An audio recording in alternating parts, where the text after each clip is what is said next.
Buenas noches, bienvenidos al Círculo de Maestros Lectores de Rama Magisterial, impulsado por Librerías Crisol y por el SUTEP, y evidente también por Derrama.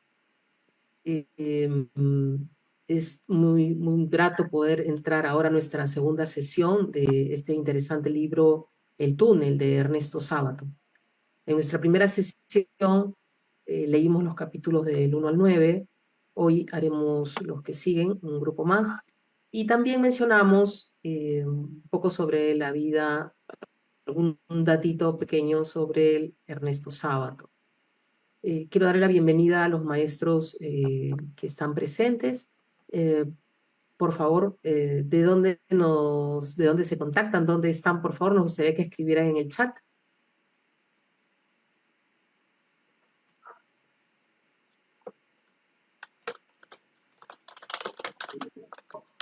Buenas noches, Miss. Buenas noches, colegas. Buenas noches. ¿Cómo está, Dele? Qué gusto. Un gusto mío haberla conocido personalmente el otro día en la publicación del libro de Maestra Vida, maestra. Sí, fue una interesante presentación, un bonito encuentro. Un gusto también conocer a una maestra lectora como usted. Bienvenida. Gracias. Usted se está conectando desde Lima, ¿verdad? Sí, desde Lima. Maestra, la zona, disculpe, la zona donde estoy ahorita está baja de señales, que hemos salido con la familia, estamos un poco fuera de Lima, y la señal es pésima, tiene que salir a la calle a contestar, a poder ver un rato. Uy, maestra, muchísimas gracias por hacer ese esfuerzo, por conectarse para leer. Y los demás maestros, maestro Abel y Nostroza, ¿de dónde se está conectando, maestro?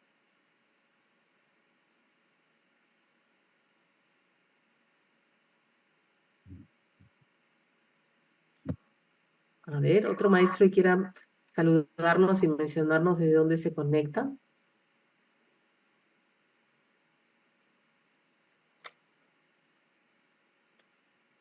Buenas noches, maestra Cecilia. ¿Cómo está? ¿Qué tal? Bueno, en todo caso ya me van diciendo, me escriben en el chat, porque ahorita, a ver, déjenme ver el chat aquí. Ok, saludos. Bien, el sábado pasado nosotros hablamos un poquito de Ernesto Sábato. Mencioné que tiene 3 libros publicados, solo hablando de las novelas, ¿no? Porque tiene muchos libros. Pero de novelas, El túnel, tenemos también Sobre héroes y tumbas y Abaddon el exterminador, ¿verdad? Entonces, otro detalle que mencionamos es que el escritor Ernesto Sábato nació en 1911 y falleció en el 2011. ¿Alguien trajo algún otro dato que me pueda dar del escritor Ernesto Sábato, por favor? ¿Puedo participar, si no fuera molestia? Por supuesto. ¿Algún dato que... Sí, había estado leyendo sobre su vida. Él, bueno, es argentino, pero de padres inmigrantes italianos.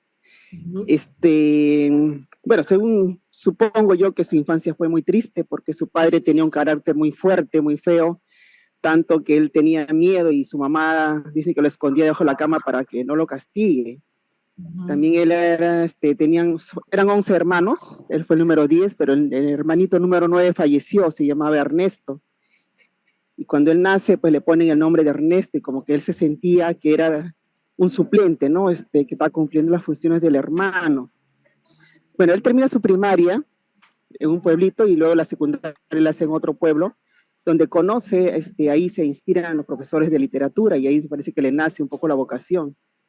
Bueno, después también había visto que él se inclina mucho a la política, estaba muy metido en lo que es la política de aquel tiempo, y por unos ha llegado, bueno, cosa que él llega a tener una beca, ahí se va a París, y ahí está en el laboratorio de Courrier, y luego ya él descubre posteriormente que no es su vocación, pues lo que es la parte científica, ¿no? Sino él quiere volver a la literatura, regresa, pero antes de regresar, él como que quiere devolver el favor porque había sido becado, porque no. Entonces él regresa y es profesor en una universidad, y uno de sus estudiantes es pues Mario Bunge, ¿no? Yo me acuerdo de Mario Bunge porque nos hacían leer en el pregrado los primeros años.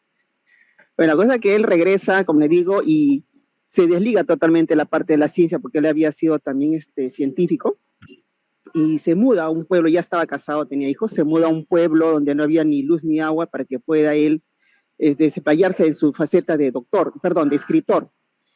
Pero también él fallece, ¿no? De neumonía ya poco antes de cumplir los 100 años.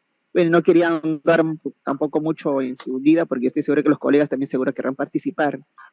Hasta ahí, maestra, mi participación. Muchísimas gracias, muy amable, muchísimas gracias. ¿Alguien más tiene algún otro dato de Ernesto Sabato?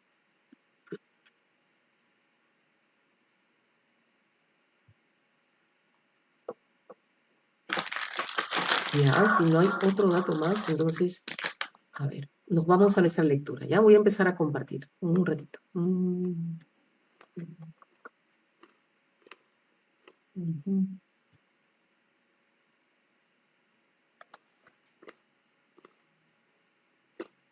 Listo, ahora sí.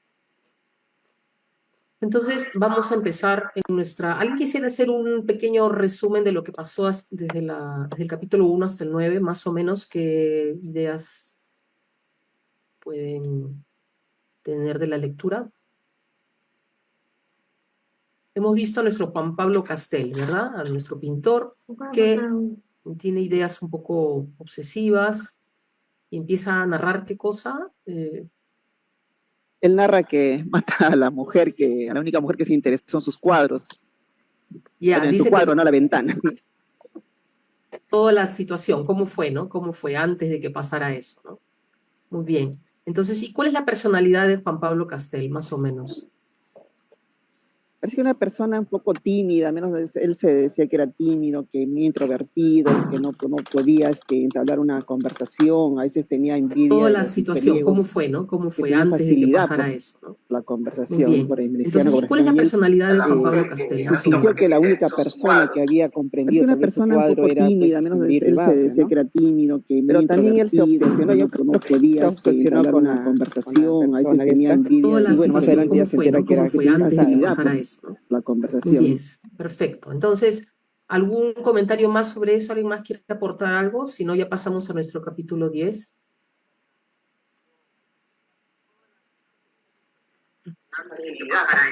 La conversación. Mientras, entonces vamos a empezar con nuestra lectura. Empezamos con el capítulo 10. ¿Algún maestro, alguna voz que quiera, por favor, leer? La primera parte, no necesariamente lo que está subrayado, de repente podemos avanzar un poquito más.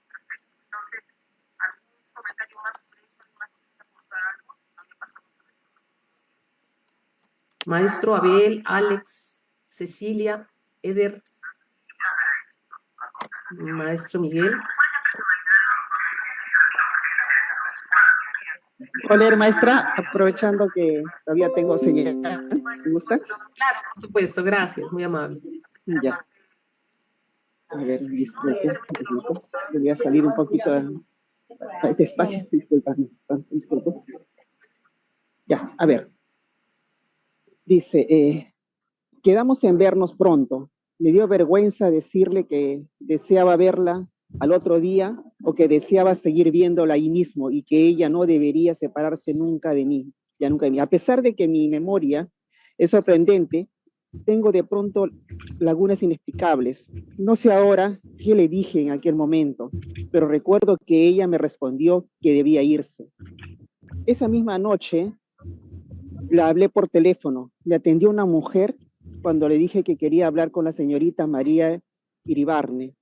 Pareció vacilar un segundo, pero luego dijo que iría a ver si estaba. Casi instantáneamente oí la voz de María, pero con un tono casi oficinesco, que me produjo un vuelco. Necesito verla, María, le dije. Desde que nos separamos, he estado constantemente en usted, he pensado constantemente en usted cada segundo. Me mantuve temblando. Ella no contestaba. Maestra, ¿por qué no contesta?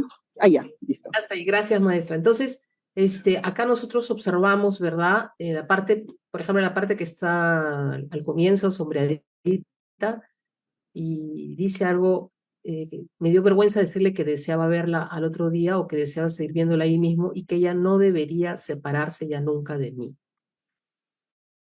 ¿no? Entonces, esta entrada de este capítulo se le nota bastante, ya como mencionaba la maestra, como obsesión, esa dependencia, ¿no? No sé qué, en ese párrafo o esos párrafos que podrían comentar, por favor. Cuando él llama por teléfono y contesta a la otra persona, como que se siente extrañado de que la responde, ¿no? La empleada debe ser, ¿no? Cuando él pregunta por la señorita, ¿no? Señorita María Iribar. Entonces, como que la otra persona, como que la respuesta como que les da una sospecha a él, qué raro, porque algo de señorita, ¿no? Y al momento que ella contesta, también el tono de su voz como que cambia, ¿no? Eso que más adelante le hace dudar por qué el cambio de tono de voz, la obsesión por querer estar, como dice, viéndola constantemente o saber de ella, ¿no? De acuerdo, sí. Hay una como sospecha, ¿no? Se nota sospecha, ya cierta desconfianza. Y otra cosa que a mí me sorprende acá, por ejemplo, en esta parte cuando dice, necesito verla, María, repetí con violencia, ¿no? Y esta palabra violencia se repite, ¿no? Más abajo dice, no me diga Castel, dice, grité indignado, dice, ¿no?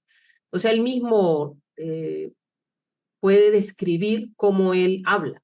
Entonces ya se le nota una personalidad violenta, tosca, ¿no? Un poco, que ya nos da un preludio de lo que puede hacer luego, ¿no? Luego, ¿qué más tenemos por acá? A ver. Eh, Acá esa parte rosada, ¿alguien puede leer, por favor?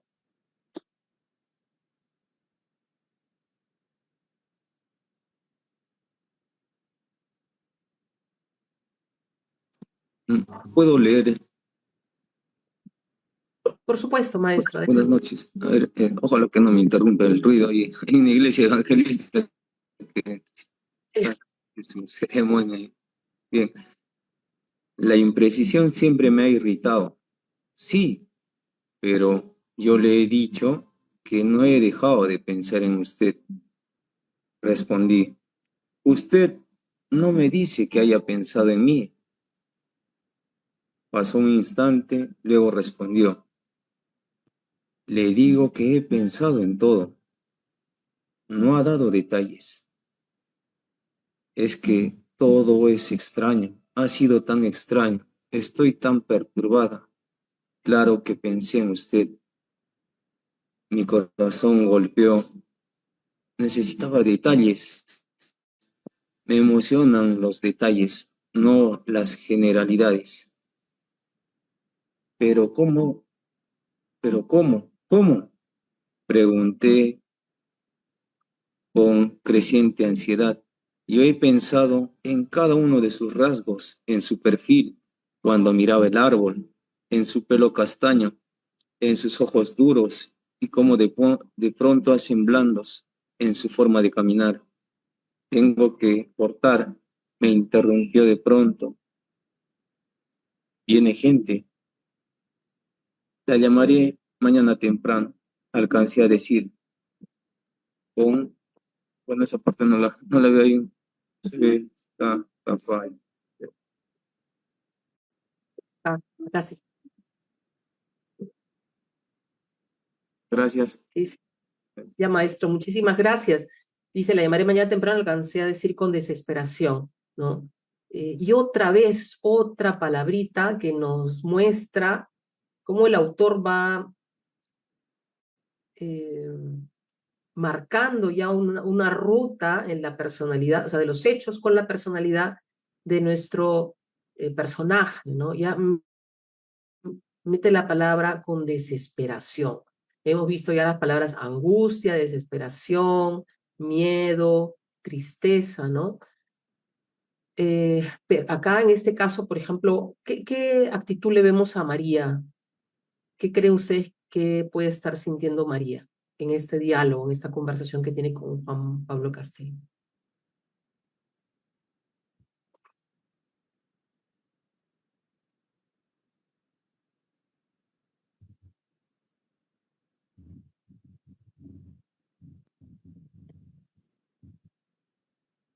¿Creen que María está tranquila?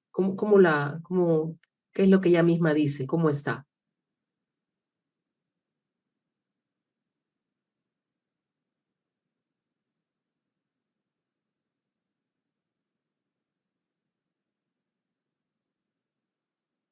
Acá lo dice ella, dice, estoy tan perturbada, dice, ¿no? Es que todo eso ha sido tan extraño, tan extraño, estoy tan perturbada. Y vemos también a un personaje que quiere, que es muy, o sea, ser detallista no es malo, pero ella tiene una cierta obsesión por los detalles, ¿no? Y acá lo dice, ¿no? Necesitaba detalles, me emocionan los detalles, no las generalidades. Y esto a él le molesta mucho, ¿no? Las imprecisiones, ¿de acuerdo? Entonces llevamos viendo cómo el autor, cómo Sábato va desarrollando magistralmente con cada palabra la imagen, ¿no? Porque la imagen de este pintor. Bueno, vámonos al capítulo 11. Dice, pasé una noche agitada, no pude dibujar ni pintar. Aunque intenté muchas veces empezar algo, salí a caminar y de pronto me encontré en la calle Corrientes. Me pasaba algo muy extraño. Miraba con simpatía a todo el mundo. Le pasaba algo muy extraño, miraba con simpatía a todo el mundo, es decir, que normalmente no miraba a gente con simpatía, ¿verdad? Ya lo ha dicho también en otra parte, los primeros capítulos. ¿Alguien, por favor, me acompaña con la parte celeste a leerla?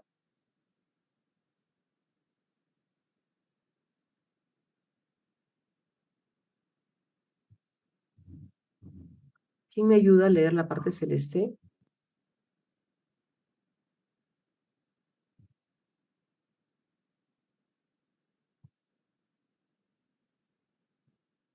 Maestra Cecilia,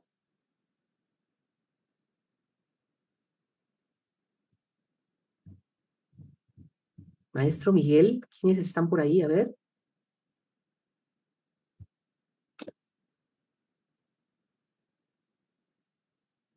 Ok. A ver, vamos a leer. Creo haber dicho que me he propuesto hacer este relato en forma totalmente imparcial, y ahora daré la primera prueba, confesando uno de mis peores defectos. Siempre he mirado con antipatía y hasta con asco a la gente, sobre todo a la gente amontonada. Interesante. Nunca he soportado las playas en verano. Algunos hombres, algunas mujeres aisladas me fueron muy queridos. Por otros sentí admiración. No soy envidioso. Por otros tuve verdadera simpatía. Por los chicos siempre tuve ternura y compasión, sobre todo cuando, mediante un esfuerzo mental, trataba de olvidar que al fin serían hombres como los demás. Pero en general, la humanidad me pareció siempre detestable. Acá nuevamente observamos, bueno, desde lo que él dice, ¿no? Él afirma esta este asco, ¿no? Esta separación que él siente con respecto a la sociedad y a los grupos. ¿Alguien desea, por favor, los invito a leer la parte de naranjita, el subrayado?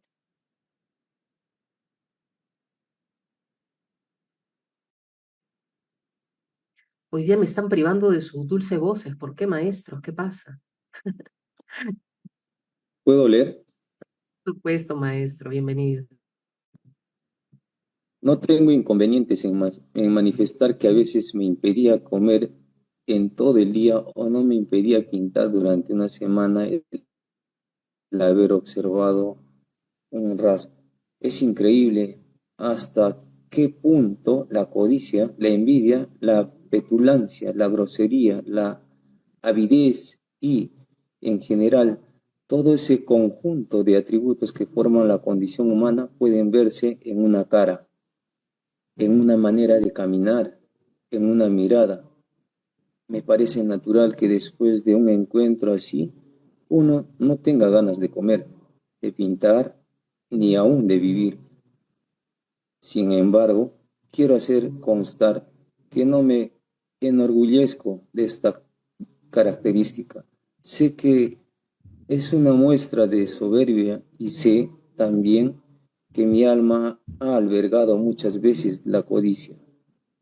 la petulancia, la avidez y la grosería, pero he dicho que me propongo narrar esta historia con entera imparcialidad y así lo haré. Gracias, maestro. Maestro, antes que que apague su micrófono, ¿qué ideas le da qué me puede comentar sobre este fragmento, estos fragmentos sombreados?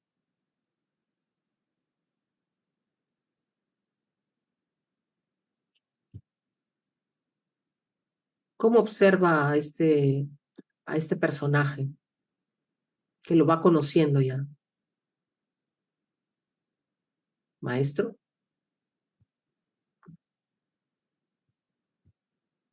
¿no me escucha? ¿Alguien quisiera comentar algo más sobre este personaje, sobre esos rasgos que muestra el autor?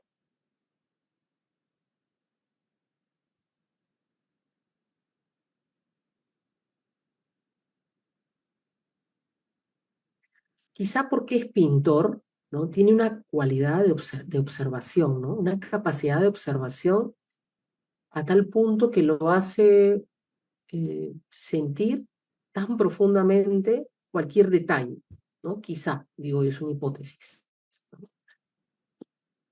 Y puede, como dice, le molestan los grupos, ver rasgos, y en ese rasgo él es capaz de ver la codicia, la envidia, la petulancia, la grosería, la avidez. Es muy interesante esa forma de observación que tiene. Dice, esa noche, pues mi desprecio por la humanidad parecía abolido, o por lo menos transitoriamente ausente, entré en el Café Marzotto. Supongo que ustedes saben que la gente va allí a oír tangos, pero a oírlos como un creyente en Dios. Oye la pasión según San Martín. Y averigüé, porque justamente como un maestro dijo anteriormente, también cuando hay cosas que uno no entiende, averigua, ¿no? Entonces, este Café Marzotto es muy famoso, como dice él, porque ahí la gente escucha tango, y bueno, es un lugar muy conocido en Argentina. Bien, amigos. Entonces entramos a nuestro capítulo 12. Dice, a la mañana siguiente, a eso de las 10, llamé por teléfono. Me atendió la misma mujer del día anterior. Recuerdan que antes llamó, ¿verdad? A la señorita, la llamó por teléfono, ¿verdad? Y dice, me atendió la misma mujer del día anterior cuando pregunté por la señorita María Iribarne. Me dijo que esa misma mañana había salido para el campo. Me quedé frío. ¿Para el campo? Pregunté. Sí, señor. ¿Usted es el señor Castel? Sí, soy Castel. Dejó una carta para usted acá, que perdone, pero no tenía su dirección. Me había hecho tanto la idea de verla ese mismo día y esperaba cosas tan importantes de ese encuentro que este anuncio me dejó anonadado. Y acá viene una serie de preguntas, y si alguien quiere leerlas, se lo agradeceré con todo el corazón. A ver. En la parte rosada, por favor. Alex. Sí. ¿Me escucha? Adelante. Ya. Sí, buenas noches. Se me ocurrieron una serie de preguntas. ¿Por qué había resuelto ir al campo? Evidentemente, esta resolución había sido tomada después de nuestra conversación telefónica, porque si no, me habría dicho algo acerca del viaje y sobre todo no habría aceptado ni mi sugestión de hablar por teléfono a la mañana siguiente. Ahora bien, si esta resolución era posterior a la conversación por teléfono, ¿sería también consecuencia de esa conversación? Y si era consecuencia, ¿por qué quería huir de mí una vez más? ¿Temía el inevitable encuentro del otro día? Este inesperado viaje al campo despertó la primera duda. Como sucede siempre, empecé a encontrar sospechosos detalles anteriores a los que antes no había dado importancia. ¿Por qué esos cambios de voz en el teléfono el día anterior? ¿Quiénes eran esas gentes que entraban y salían y que le impedían hablar con naturalidad? Además, eso probaba que ella era capaz de simular. ¿Y por qué vaciló esa mujer cuando pregunté por la señorita Iribarne? pero una frase sobre todo se me había grabado como con ácido. Cuando cierro la puerta saben que no deben molestarme. Pensé que alrededor de María existían muchas sombras. Maestro, gracias. Una pregunta. ¿Y qué comentarios me puede hacer sobre estas partes sombreadas o sobre este capítulo? Quiera. Sí, como el personaje siempre, en los capítulos anteriores que hemos analizado, ¿no? Buscaba una explicación para todo, ¿no? Él, por ejemplo, cuando fue a la casa, ¿no?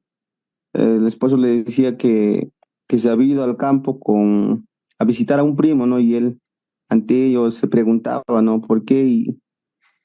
Y así, ¿no? Y ahí podemos ver esa situación, ¿no?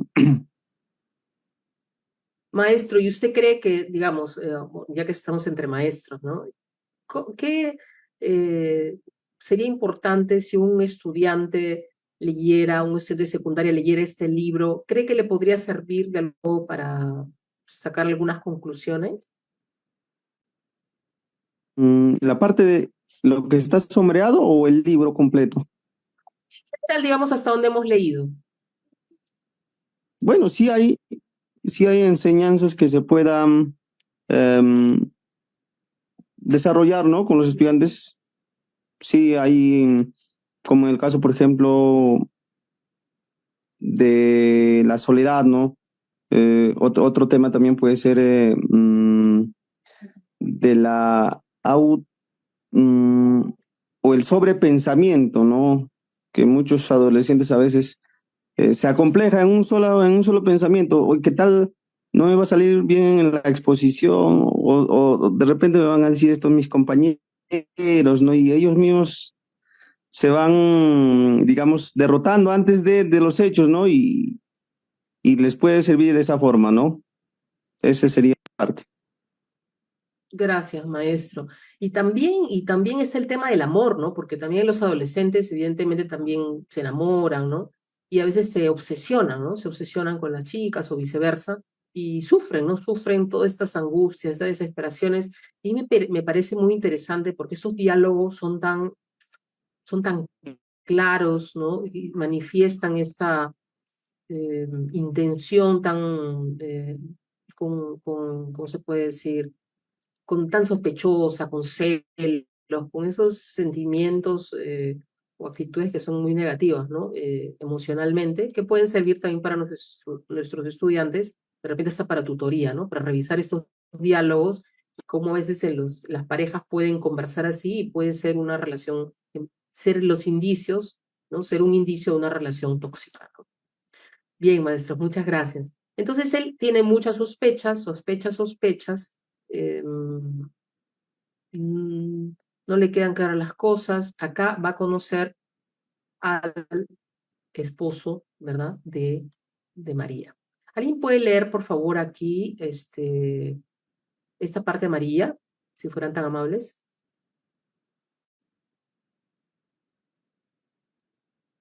El esposo de ella es ciego, ¿ya? Dice, a pesar de que tenía los ojos abiertos, me di cuenta de que era ciego. Entonces me expliqué el tamaño anormal de los libros. ¿Alguien quiere continuar?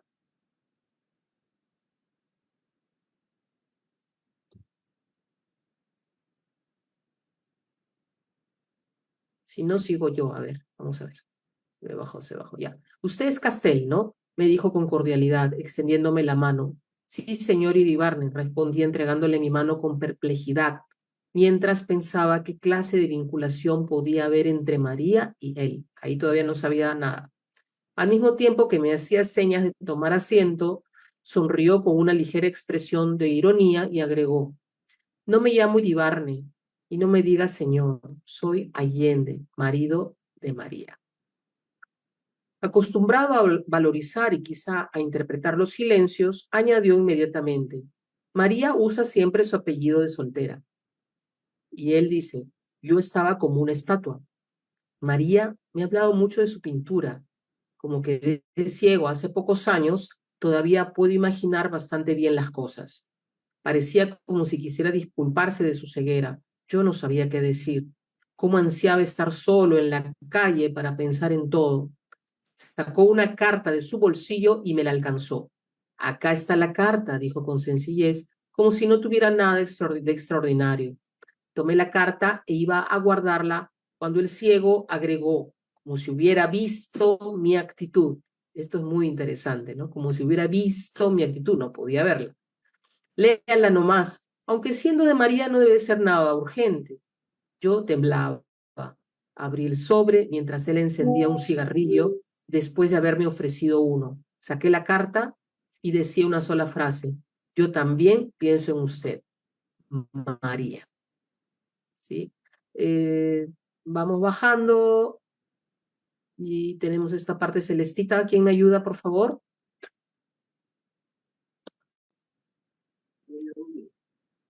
Adelante, maestro. Gracias.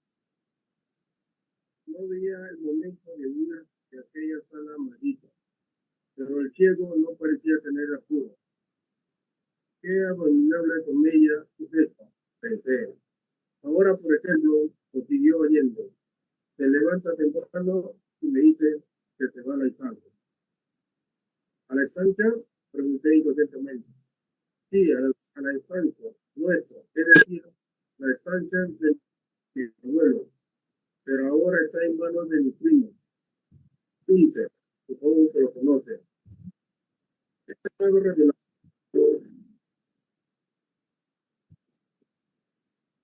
Esta nueva relación, dice, me llenó de zozobra, ¿verdad? Siga, maestro. la llenó de sus obras y al mismo tiempo de respeto. ¿Qué podría encontrar María en este imbécil, mujeriego y hijo?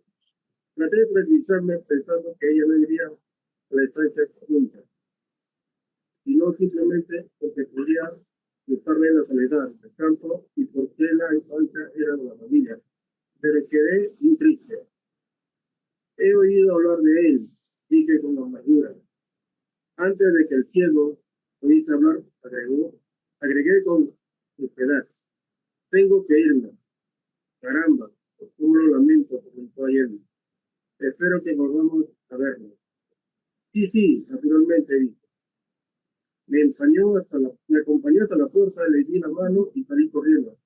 Mientras bajaba en el ascensor y repetía con rabia, qué abominable.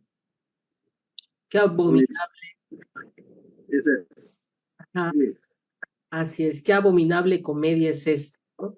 Y vamos con más adjetivos, ¿verdad? Ya no solo es qué comedia es esta, sino qué abominable comedia es esta, nos dice. Y esa es una expresión muy fuerte, ¿no? Un adjetivo muy fuerte. Ujú. Entonces, María le dice que no está, que se ha ido a la estancia con el Hunter, ¿no? Muy bien.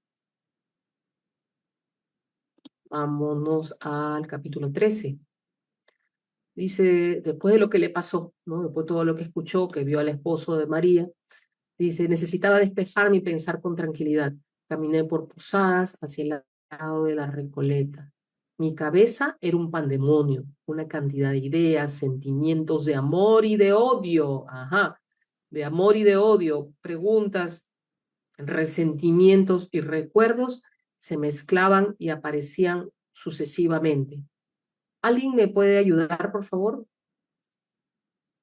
¿Qué idea era esta?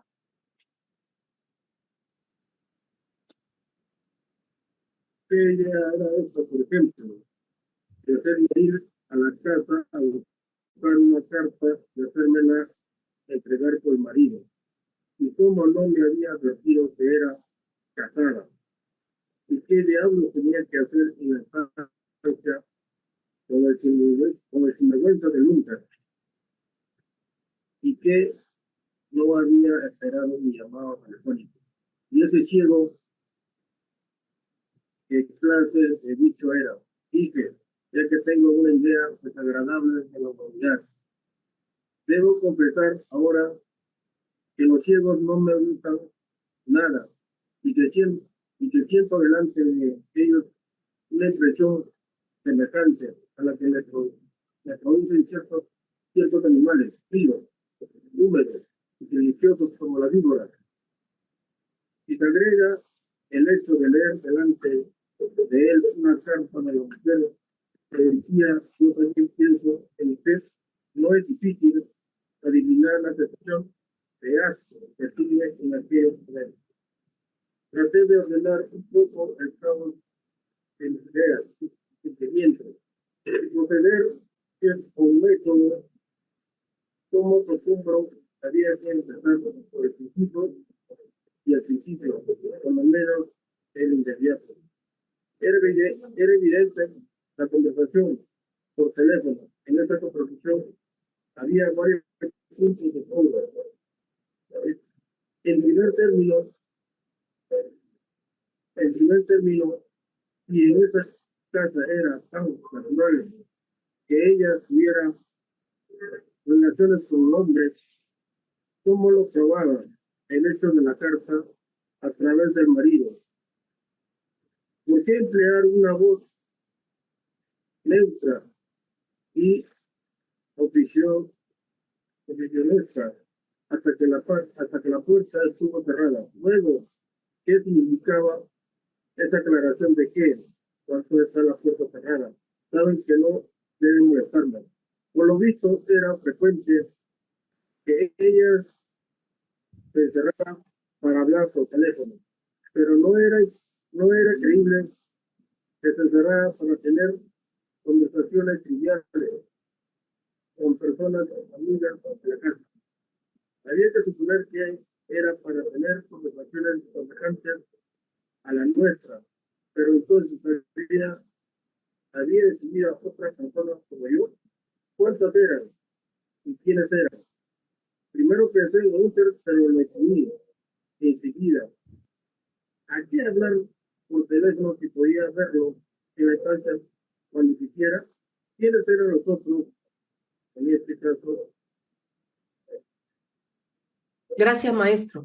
Entonces, como ven, acá tenemos ya más claro, ¿verdad? Todos sus celos, sus suspicacias, sus sospechas, las cosas que él piensa, ¿no? De esta desconfianza de que María está con los otros, ¿no?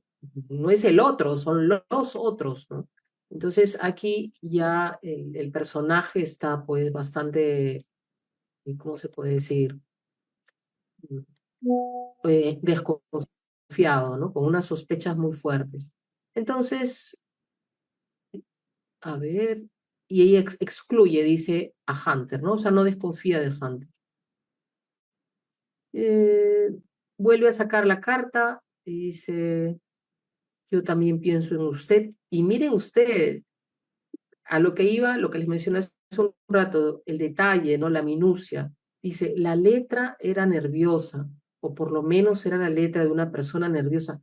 ¿Cómo vamos a saber si la letra de alguien que no sabe el estudio de la letra, ¿no? Va a saber si es una persona nerviosa? Pero él decía que la letra de esa carta era de una persona nerviosa. Y dice, no es lo mismo porque de ser cierto lo primero, manifestaba una emoción actual y por lo tanto un indicio favorable a mi problema. Sea como sea, me emocionó mucho la firma María, simplemente María. Esa simplicidad me daba una vaga idea de pertenencia. Otra vez volvamos a la pertenencia, ¿no? Es mía, es mía. Una vaga idea de que la muchacha estaba ya en mi vida y de que en cierto modo me pertenecía. Y cuando algo me pertenece, ¿no? Me entra un sentido de posesión y yo puedo hacer con lo que es mío cualquier cosa.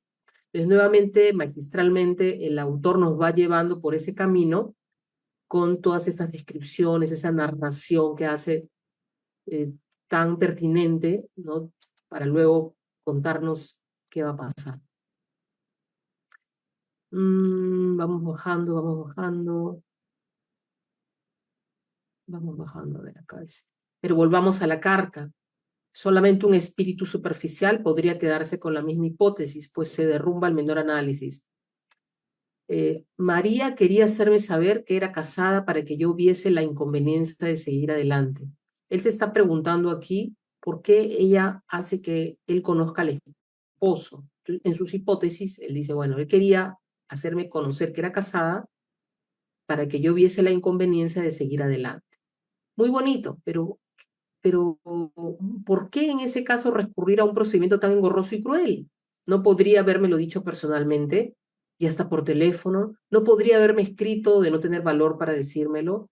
Quedaba todavía un argumento tremendo. ¿Por qué la carta? En ese caso no decía que era casada, como yo lo podía ver, y no rogaba que tomara nuestras relaciones en un sentido más tranquilo.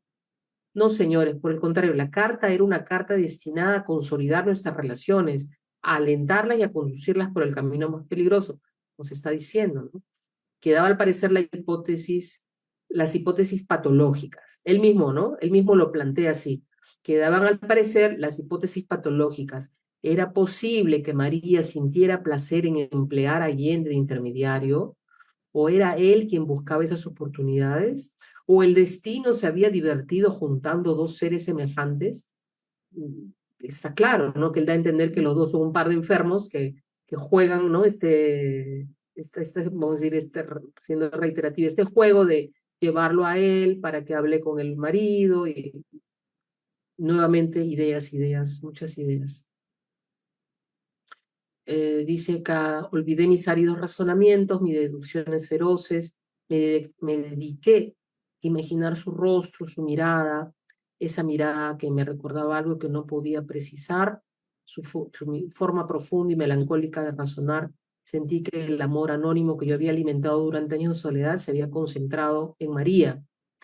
Y él mismo dice, ¿cómo podía pensar cosas tan absurdas, ¿no? O sea, por un lado, nuevamente se cae en la ensoñación de recordarla, ¿no? Su rostro, su mirada, pero si nos damos cuenta qué rápido, ¿no? Él cambia de ser el hombre sospechoso, celoso, pensando que es una mujer mentirosa, ¿no? Que oculta algo, y al rato, muy rápidamente, nuevamente se embeleza, ¿no? Se cae en la ensoñación del rostro de María. Vámonos entonces a nuestro capítulo 14. ¿Me ayuda alguien con el comienzo de este capítulo, por favor?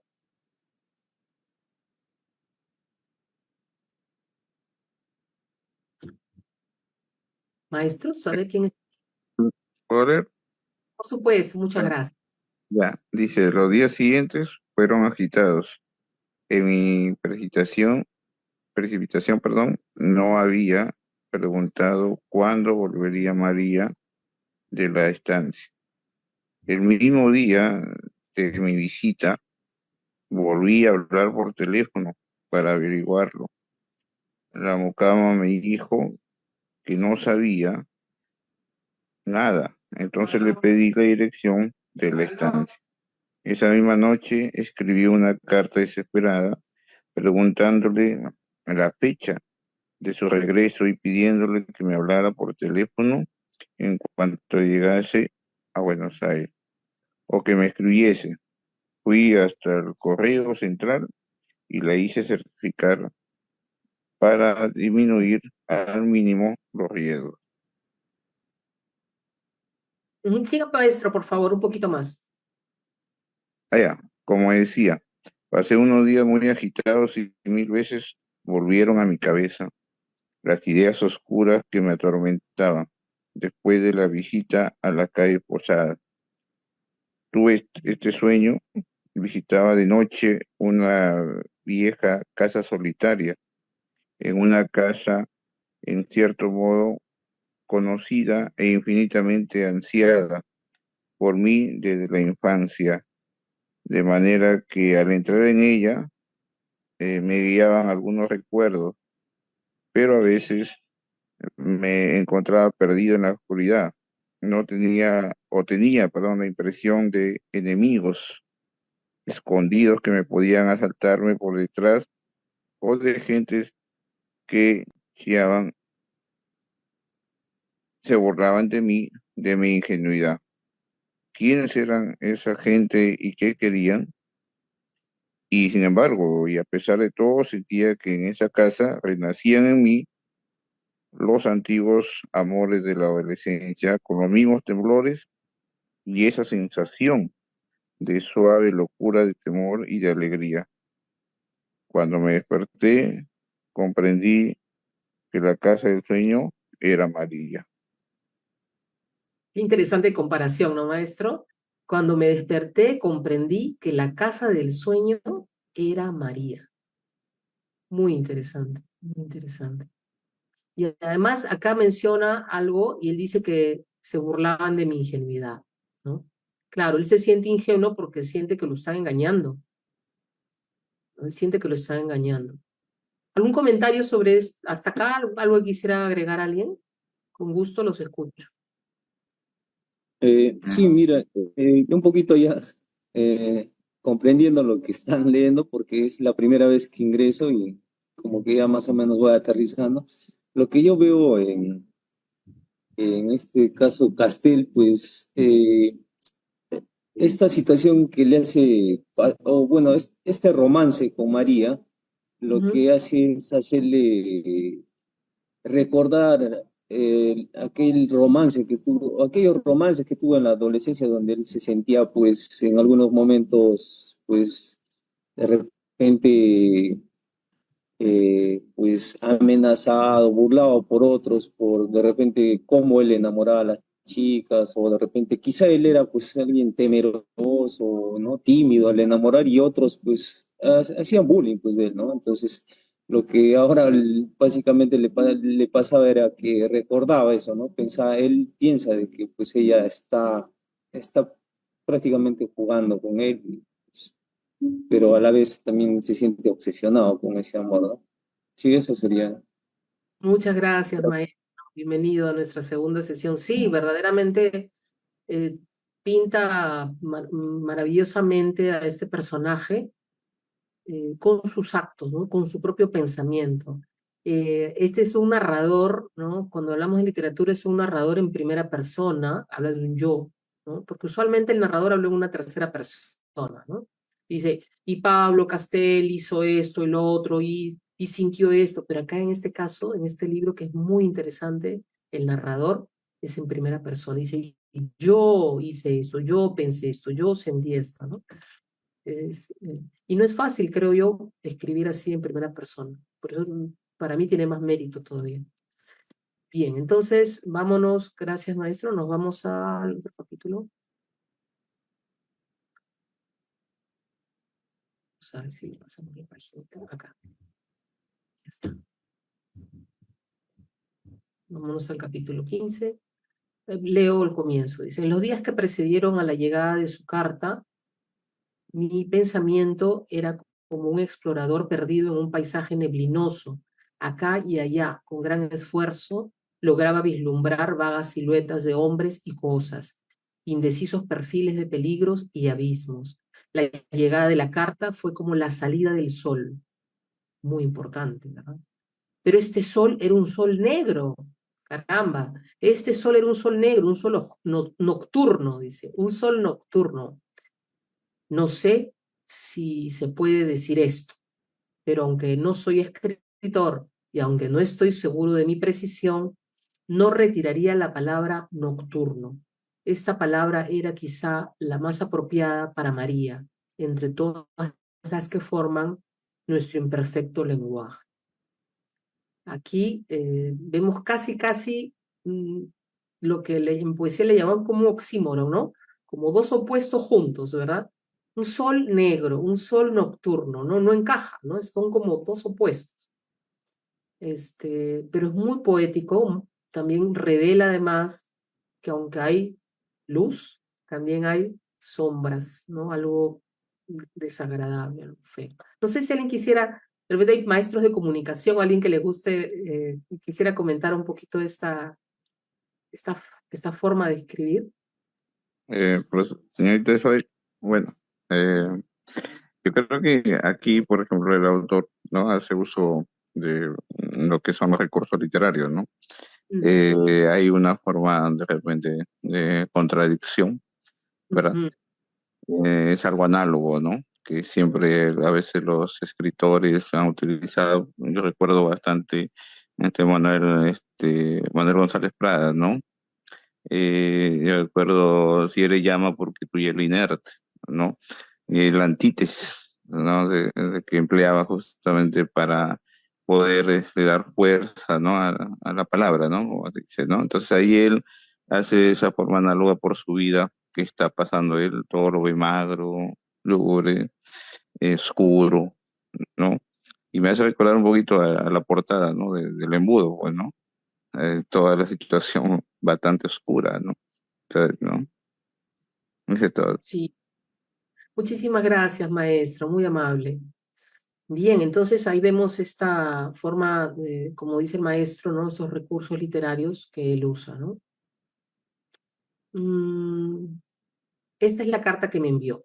He pasado 3 días extraños. Dice, esa es la carta de María, ¿ok? Que le envía a él. He pasado 3 días extraños. El mar, la playa, los caminos, me fueron trayendo recuerdos de otros tiempos. No solo imágenes, también voces, gritos y largos silencios de otros días. Es curioso, pero vivir consiste en construir futuros recuerdos. Ahora mismo, aquí frente al mar, sé que estoy preparando recuerdos minuciosos que alguna vez me traerán la melancolía y la desesperanza. El mar está ahí, permanente y rabioso. Mi llanto de entonces, inútil, también inútiles mis esperas en la playa solitaria, mirando tenazmente al mar. ¿Has adivinado y pintado este recuerdo mío o has pintado el recuerdo de muchos seres como vos y yo? Pero ahora tu figura se interpone, estás entre el mar y yo. Mis ojos se encuentran tus ojos, estás quieto y un poco desconsolado. Me mirás como pidiendo ayuda. Ya, esta es la carta que firma María. ¿De acuerdo? Una bella carta también que trae un poco de nostalgia, de tristeza. No sé qué les provoca esta carta, cómo la interpretan. ¿Alguien quisiera comentarlo?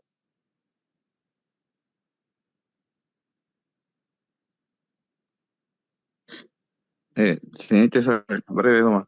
Sí.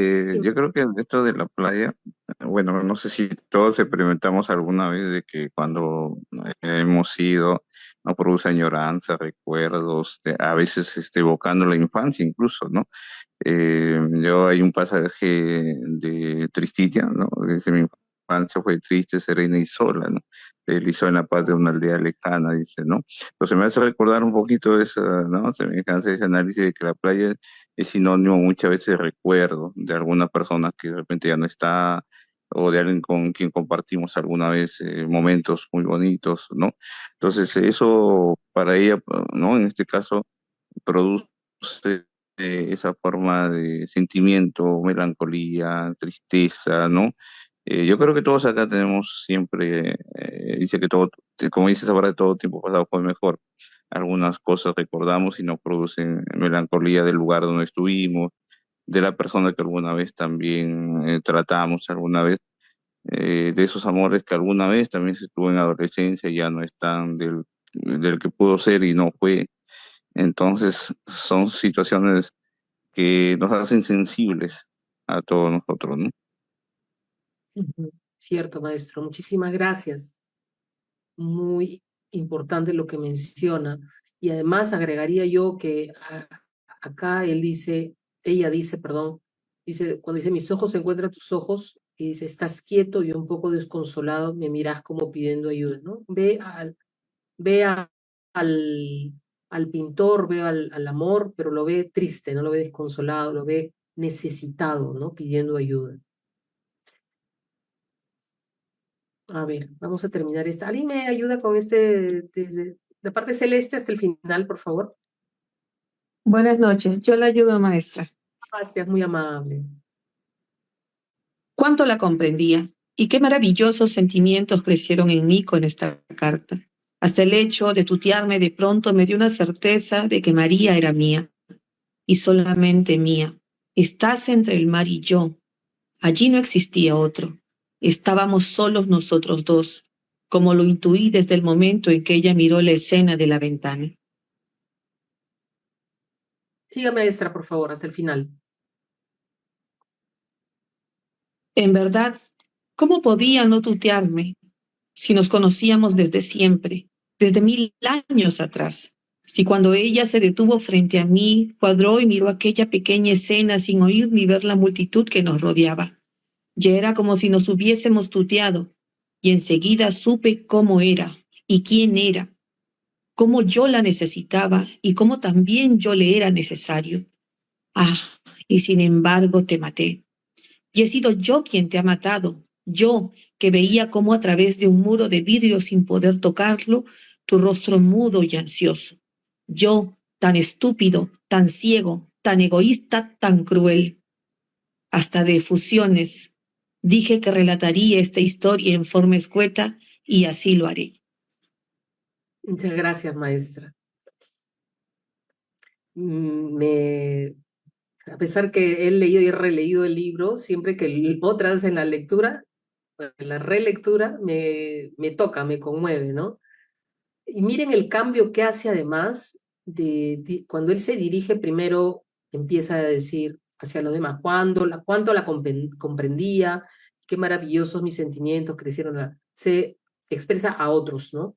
Y de pronto hace un cambio y dice, y sin embargo te maté, es decir, ya está hablándole a María, ¿verdad? Entonces, estos cambios son muy interesantes, ¿no? Narrativamente hablando. ¿Alguien quiere comentar algo sobre este fragmento?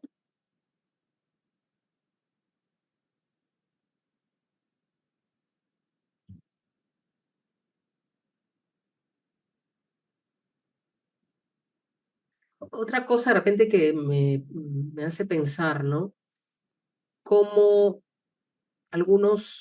simplemente algunos detalles, algunos elementos, cómo con algunos elementos ya podemos hacer tantas conclusiones en nuestra cabeza, ¿no?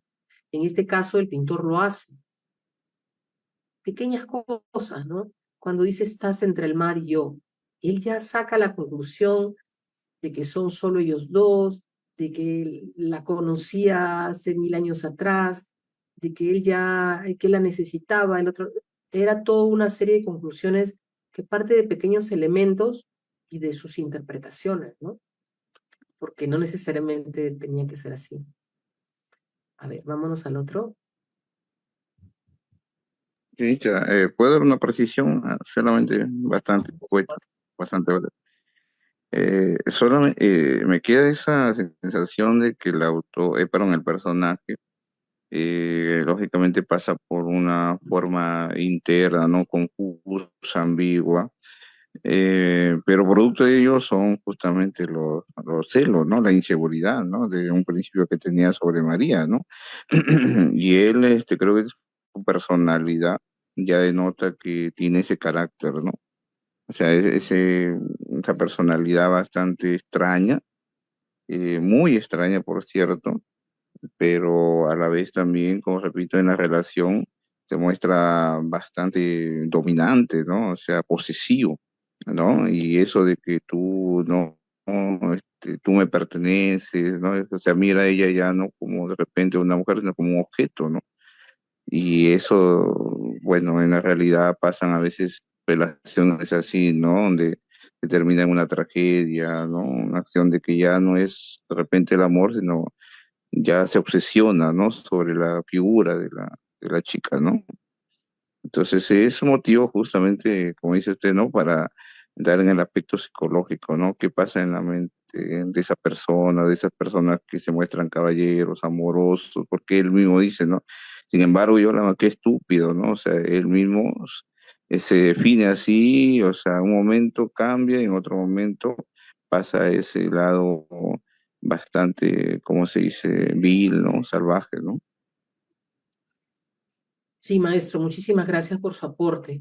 Y un poco retomando lo que hablábamos hace un ratito, este libro yo creo, hasta ahora lo voy viendo como un recurso para nuestras tutorías de repente, ¿no? Como maestros, porque de verdad sucede este tipo de relaciones así distorsionadas, a veces entre los muchachos, de los estudiantes, ¿no?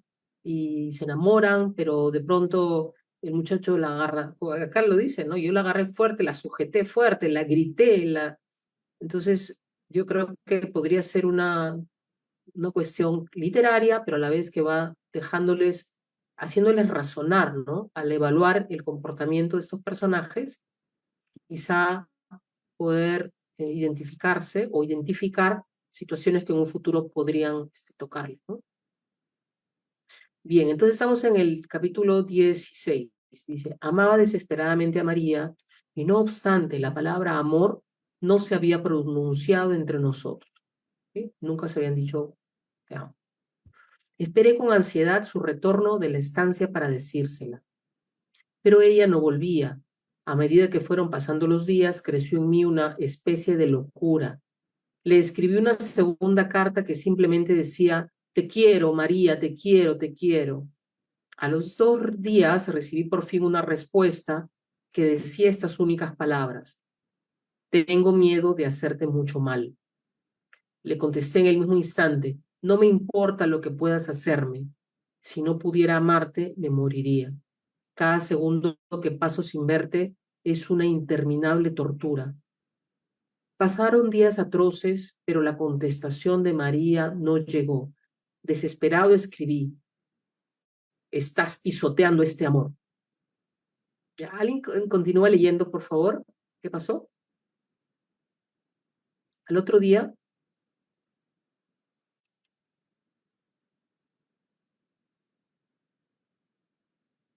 ¿quién me ayuda? ¿Quién me ayuda? Al otro día oí por teléfono. Al otro día, a la tarde, me habló desde su casa. Te quiero ver enseguida, dije. Sí, nos veremos hoy mismo, respondió. Te espero en la Plaza San Martín, le dije. Preferiría en la Recoleta. Estaré a las 8. ¿Cómo esperé aquel momento?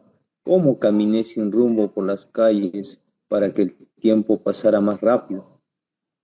Qué ternura sentía en mi alma. Qué hermosos me parecían el mundo, la tarde de verano, los chicos que jugaban en la vereda. Pienso ahora hasta qué punto el amor enceguece y qué mágico poder de transformación tiene la hermosura del mundo. Sí, es para morirse de risa.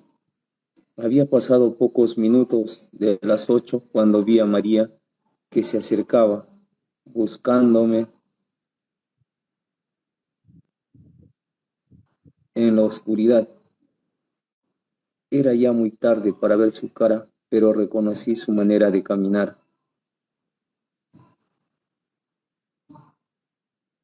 Ya, yo sigo, maestro. Gracias, maestro. Nos sentamos, le apreté un brazo, nuevamente, ¿no? El apretón del brazo. Nos sentamos, le apreté un brazo y repetí su nombre insensatamente, muchas veces.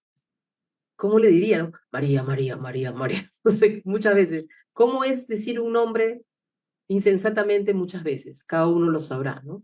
Porque cada uno lo ve a su manera, ¿no? No acertaba a decir otra cosa, mientras ella permanecía en silencio. ¿Por qué te fuiste a la estancia? Pregunté por fin con violencia, otra palabrita, con violencia. ¿Por qué me dejaste solo? ¿Por qué dejaste esta carta en tu casa? ¿Por qué no me dijiste que eras casada? Ella no respondía, le estrujé el brazo, le apreté el brazo. Gimió. Me haces mal, Juan Pablo, dijo suavemente. ¿Por qué no me decís nada? ¿Por qué no respondes? No decía nada. ¿Por qué? ¿Por qué? ¿Por qué? Por fin respondió. Porque, ¿por qué todo ha de tener respuesta? No hablemos de mí, hablemos de vos, de tus trabajos, de tus preocupaciones. Pensé constantemente en tu pintura, en lo que me dijiste en la Plaza San Martín. Quiero saber qué haces ahora, qué pensás, si has pintado o no.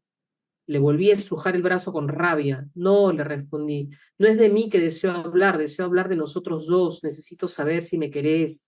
Nada más que eso, saber si me querés. No respondió. Desesperado por el silencio y por la oscuridad que no me permitía adivinar sus pensamientos a través de sus ojos, encendió un fósforo. Ella dio vuelta rápidamente la cara, escondiéndola. Le tomé la cara con mi otra mano y la obligué a mirarme. Estaba llorando silenciosamente. Ah, entonces no me querés, dije con amargura. Mientras el fósforo se apagaba, vi sin embargo cómo me miraba con ternura. Luego ya en plena oscuridad sentí que su mano acariciaba mi cabeza. Me dijo suavemente, claro que te quiero. ¿Por qué hay que decir ciertas cosas? Sí, le respondí, pero ¿cómo me querés? Hay muchas maneras de querer. Se puede querer a un perro, a un chico. Yo quiero decir amor, verdadero amor, ¿entendés? Ya, entonces ya viene el tema del amor, ¿no? Pero igual siguen las preguntas. Ella le dice que lo quiere, pero él no está muy convencido, ¿no? ¿Cómo me quiere? ¿Cómo me quiere? Y acá vamos, acá hay otro pequeño diálogo, otro diálogo que está interesante, que también la hostiga, ¿no? La hostiga, la molesta. Como casi todos los diálogos que tienen son impertinentes, toscos, ¿no? Y acá nos habla de la edad, ¿no? Empiezan a hablar de la edad. Y finalmente dice, yo preocupándome de cosas así, nosotros teniendo semejante conversación, en verdad, ¿cómo podía pasar todo eso? Estaba tan perplejo que había olvidado la causa de la pregunta inicial. No, mejor dicho, no había investigado la causa de la pregunta inicial. Solo en mi casa, horas después, llegué a darme cuenta del significado profundo de esta conversación aparentemente tan trivial. Hablan de la edad, hablan de que si, de cómo lo quiere, de si no lo quiere, en fin. Ya, nuevamente, ¿no? Esas conversaciones incómodas. Bien, vámonos al capítulo 17. Dice, durante más de un mes nos vimos casi todos los días. No quiero rememorar en detalle todo lo que sucedió en ese tiempo, a la vez maravilloso y horrible. Hubo demasiadas cosas tristes para que desee rehacerlas en el recuerdo. ¿Alguien puede acompañarme con la parte rosadita, por favor?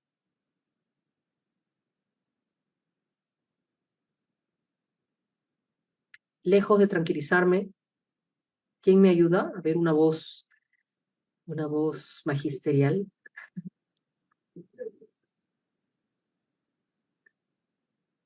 A ver.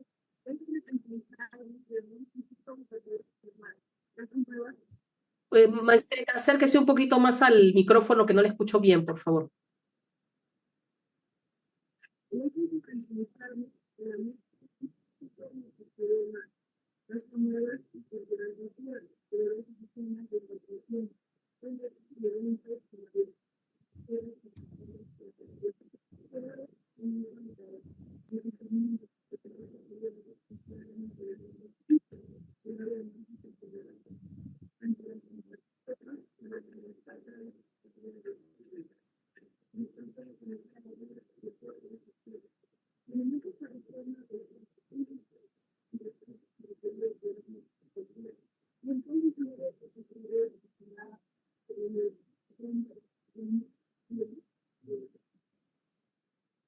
Gracias, maestra, muy amable. Entonces él dice acá que le acometía la duda de que todo era fingido, ¿verdad? Él no cree en el supuesto querer de María. Y dice acá lo que es muy importante también y que sigue alimentando lo que va a venir después, ¿no? Nos sigue mostrando esta escena donde nos dice, por momentos parecía una adolescente púdica, ¿no? ¿Qué es púdica? Es como pudorosa, muy recatada, ¿no? Pudorosa. Y de pronto se me ocurría que era una mujer cualquiera. Y entonces un largo cortejo de dudas desfilaba por mi mente. ¿Dónde? ¿Quiénes? ¿Dónde? ¿Cómo? ¿Quiénes? ¿Cuándo? ¿Ya? Esas preguntas que parecen preguntas periodísticas, pero son preguntas que le comen el seso a él, ¿no? Ese dónde, ¿qué podría ser? ¿Qué interpretan ustedes con esas preguntas? A ver, ¿quién me ayuda? ¿Qué interpretan con esas preguntas? ¿Dónde qué? ¿Qué se podría estar preguntando?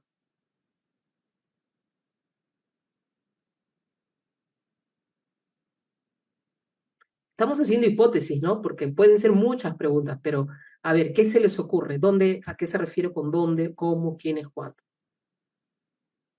Bueno, yo creo que ella piensa, o él piensa de que, pues, dónde, ¿no? ¿Dónde se vio con quiénes, cómo, cuándo, en qué momento, ¿no? Y se hacía, pues, esas preguntas como mortificándose, ¿no?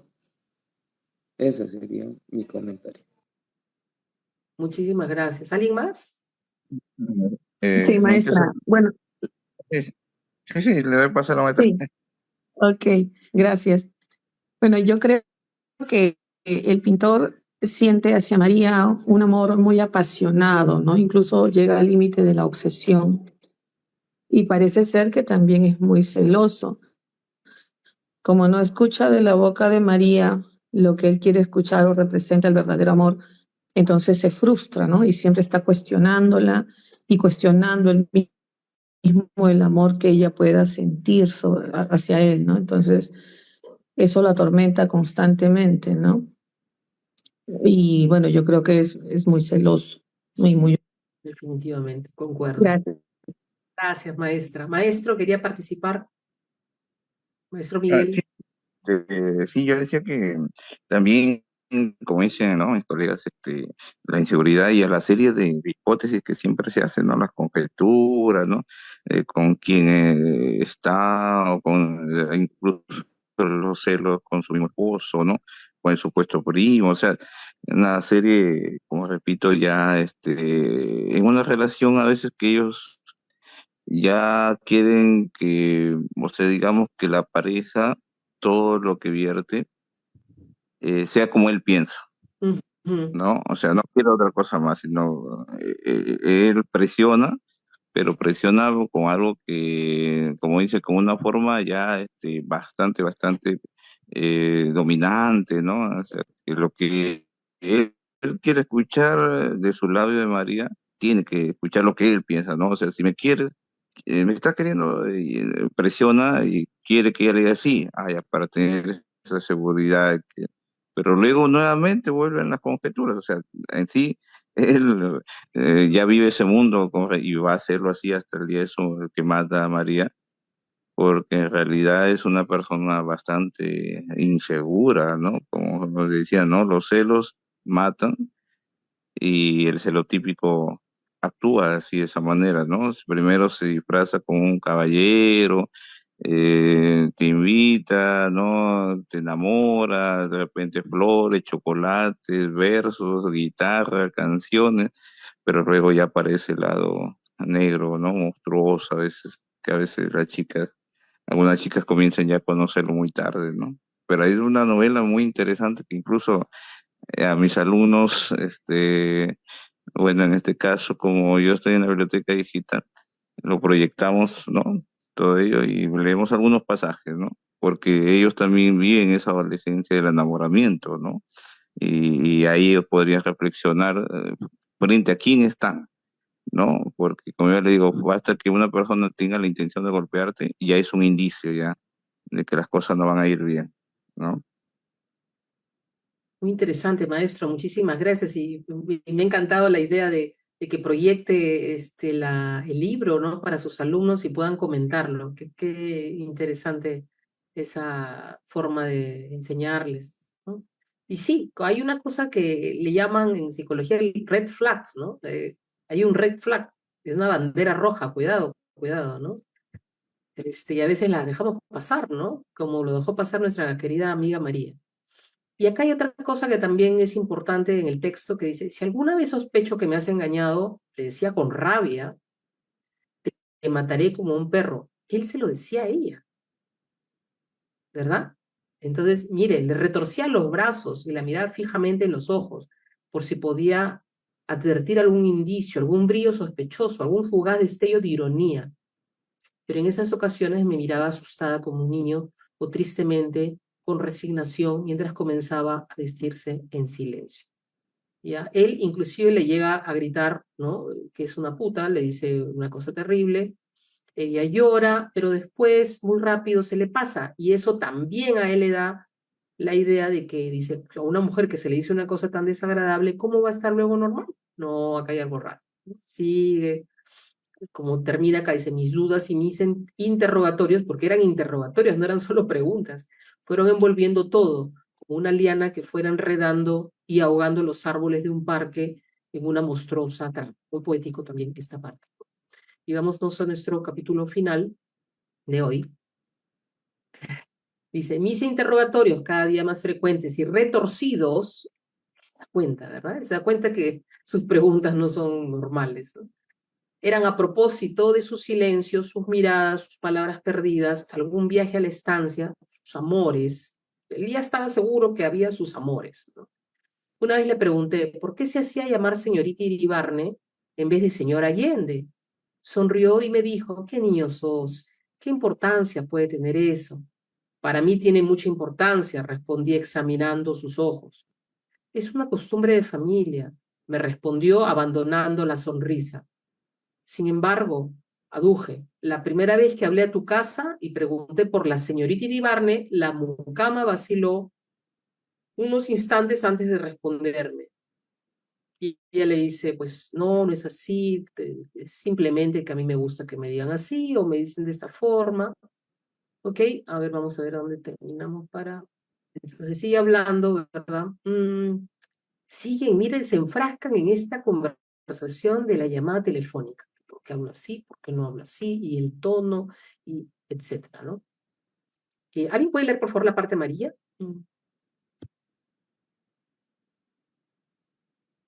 Ya estamos terminando nuestro librito. A ver, ¿quién me ayuda con la parte amarilla, por favor?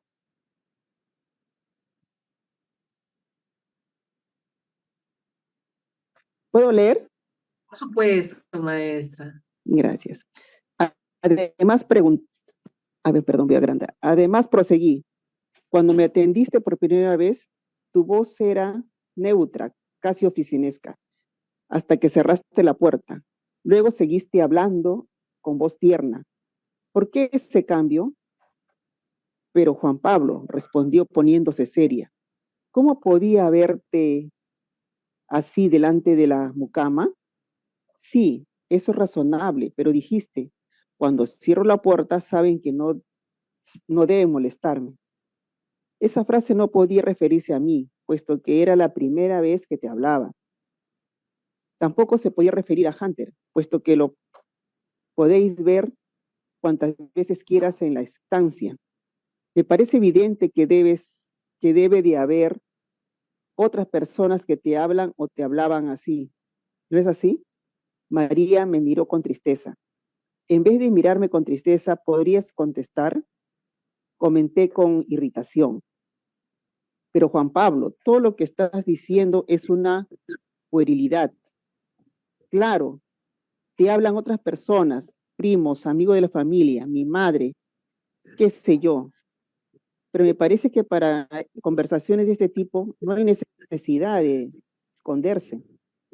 ¿Y quién te autoriza a decir que yo me escondo? Respondió con violencia. Gracias, ¿Hasta maestra. ahí, maestra? Sí, muchísimas gracias.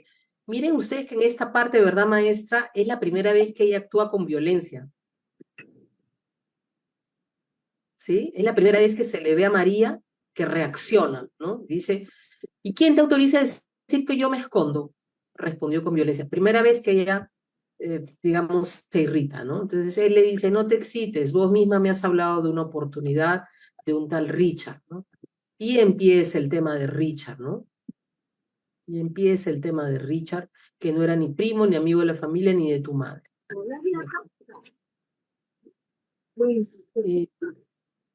Y acá habla de las cartas de Richard. Unas cartas a mi ex que ella quema, ¿no? Y le dice que Richard era un hombre depresivo que se parecía mucho a él. Dice, ¿estuviste enamorada de él? Por favor, le dice, ¿por favor qué? Pero no, Juan Pablo, tenés cada idea. No veo que seas descabellada. Se enamora, te escribe cartas tan tremendas que juzgar mejor quemarlas, se suicida y pensás que mi idea es descabellada. ¿Por qué? Porque a pesar de todo nunca estuve enamorada de él. ¿Por qué no? No sé verdaderamente, quizá porque no era mi tipo. Dijiste que se parecía a mí. Por Dios, quise decir que se parecía a vos en cierto sentido, pero no que fuera idéntico. Era un hombre incapaz de crear nada, era destructivo, tenía una inteligencia mortal, era un nihilista. Algo así como tu parte negativa. Ella ya estaba viendo, ¿no? Su parte negativa, o sea, ella tiene conciencia de que él tiene un lado negativo, ¿no? Es como que todavía no puede zafar de ahí, pues. Está bien, bien enredada, ¿no? Bien enredada. Entonces, acá dice, Dice, yo no he dicho que no me atrajese, dijiste que no era tu tipo. Empieza, ¿no? Con el diálogo este. Dios mío, la muerte tampoco es mi tipo, y no obstante muchas veces me atrae. Richard me atraía casi como me atrae la muerte o la nada. Muy filosófico, ¿no? Pero creo que uno no debe entregarse pasivamente a esos sentimientos. Por eso tal vez no lo quise, por eso quemé sus cartas. Cuando murió decidí destruir todo lo que prolongaba su existencia. Hasta acá me parece interesante cómo el autor, me refiero a Sábato, ya pone un punto de la muerte, pero en otra persona, ¿no? En el caso de Richard, ¿no? Habla también del suicidio, de la depresión. Y alguien me ayuda a terminar con el naranjita para ir cerrando, por favor. La parte naranjita.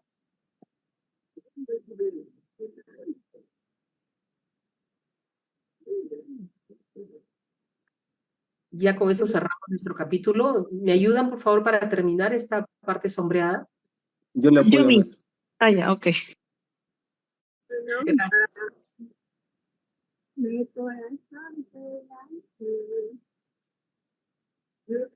A ver, ¿quién?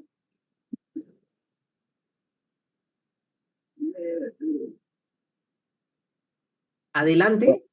Ya mis, hasta que se animen, yo voy. Bien, quedó deprimida y no pude lograr una palabra más acerca de Richard.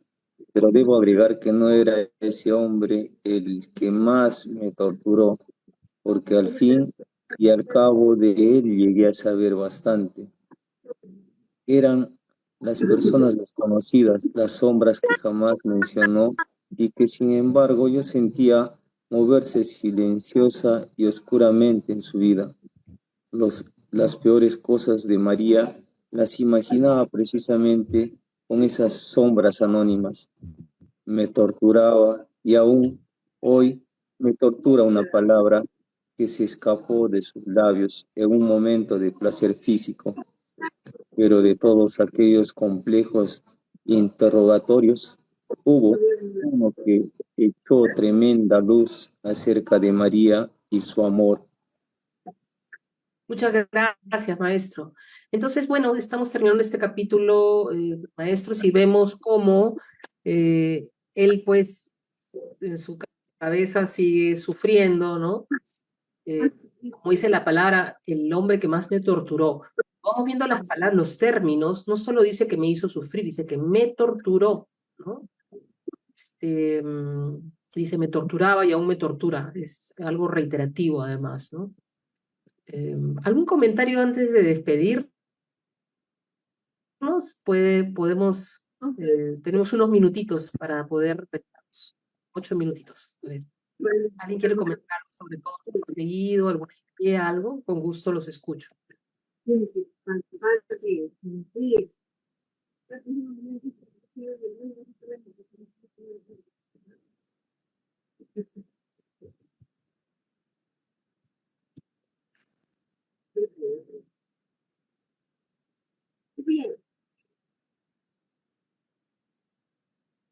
¿Alguien quiere comentar algo, maestros?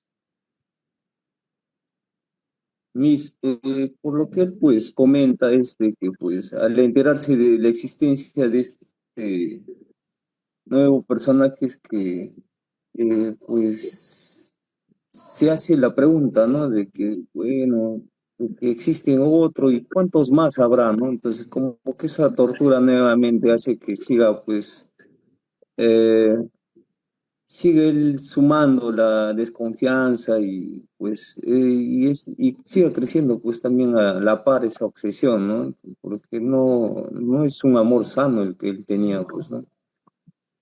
Esa sería mi aporte. Y de algún modo creen que la personalidad también de María refuerza esa, digamos, insanía de él.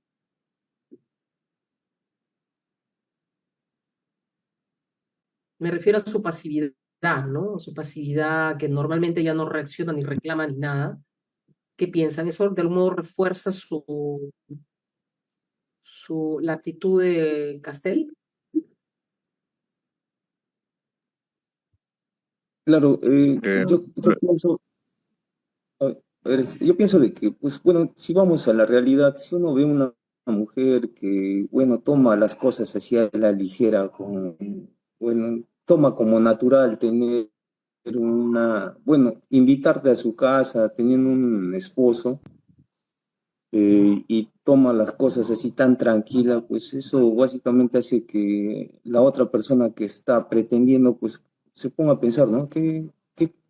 Bueno, qué oscura intención o qué personalidad realmente tiene esa persona, pues porque no es normal, pues que una persona te invite a la casa sabiendo que pues tiene un marido, ¿no? Y eso hacía que acrecentara más el amor enfermizo de esta persona, ¿no?